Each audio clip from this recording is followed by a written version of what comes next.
Hello and welcome to another Demon 212 review. Today we're going to be focusing on Mach. Personally, I think the game is a little underrated. It's for 500 points, it's a very large game I think. It's definitely well worth the money. As you can see when this goes away, yep, there are 4 options for you to choose from. Fighting course, endurance course, solo course and design. Obviously design is create your own track. It's while it was in the NES original, the save option so that you can save one of your tracks was only added to the VC version. So much for Nintendo's let's keep things the way they are.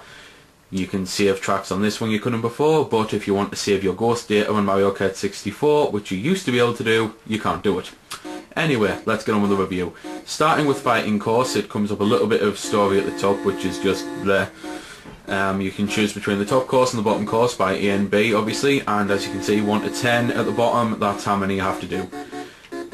It doesn't tell you which course is the easiest, you just have to guess really.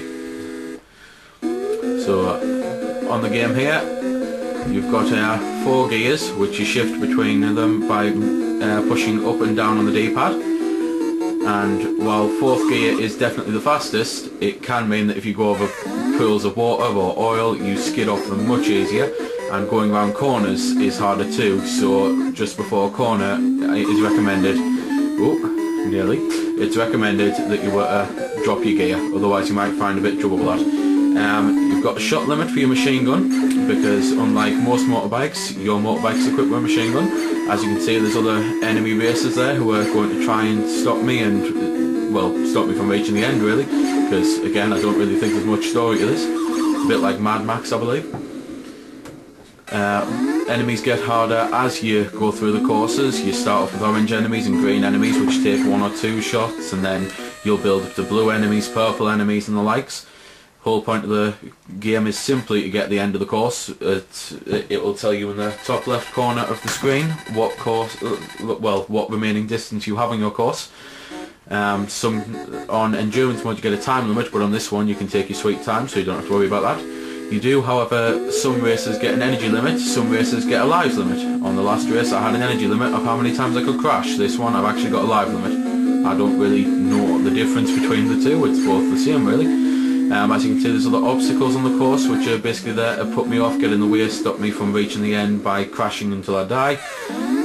When you do crash, you do get all your machine gun ammo back, so that's one slight good thing about it, but obviously with the live limit I wouldn't really recommend that you crash for more ammo.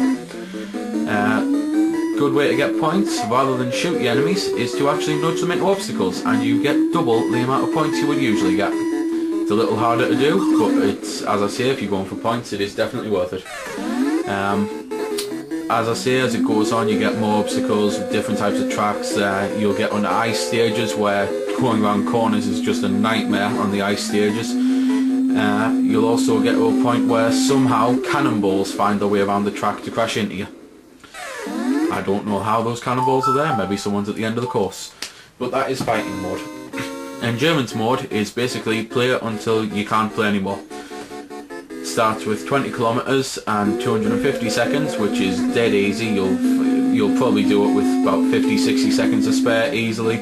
You'll think, well, this game's going to be a breeze, this mode, I might just stick to this just while I get used to it, but this one does get hard fast. After a few courses you start getting a lot more enemies on the stage try to crash into you, whereas before they just get out your way it seems, because they're scared about dying too. You can, however, on this one, speaking of dying, die as many times as you want, as long as you've got the time, because if I can find somewhere to crash,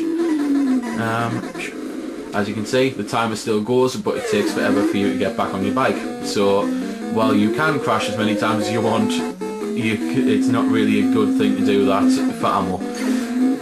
It basically becomes a point of, do I really need that ammo, or would I rather have an extra 10 seconds of time? Music, as you'll probably be able to hear, you might recognise it from Super Smash Bros. Melee. It is the music that they used for Captain Falcon's second stage, The Big Blue. I personally think it's a great little piece of music. Even for a NES game I still think it sounds really good. Obviously it's nowhere near the leagues of what you were getting on the SNES and all that, but I still think it's a rather good music piece.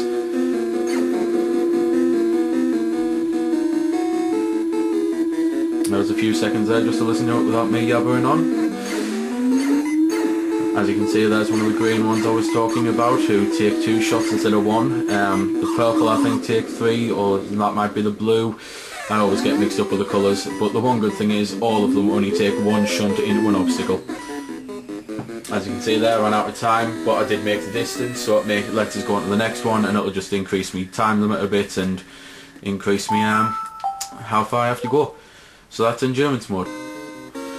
Next is solo course. Solo course, you only have obstacles to do. So while it may sound easier, as you can see there's a lot more dodging left and right, so this one takes a lot more concentration, because at the moment it's just all slicks, but it gets into a point where you're having to go at a snail's pace to avoid all the rocks.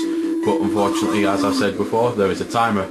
So this one is definitely, possibly, well, I say definitely, personally I think it is the hardest of the 3 modes.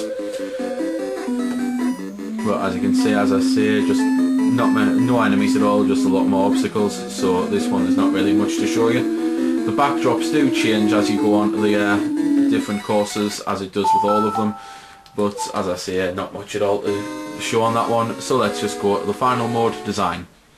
Design mode, you can create one of several courses and save one of them and play one of them. I'll just show you a quick bit of the design. You can just move around basically and delete parts of the track with the 2 button and moving over where it was.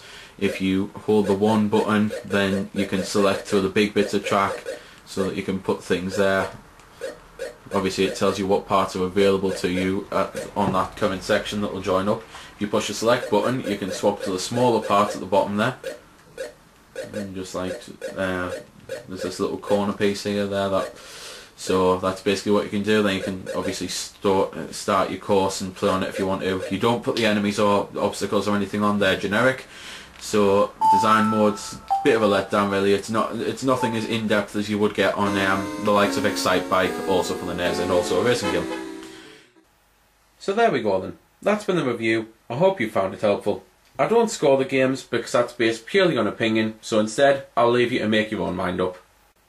So thanks for watching, and if you've got any questions about the game that I didn't answer in the vid or that hasn't been answered in the comments, then feel free to ask and I'll help if I can.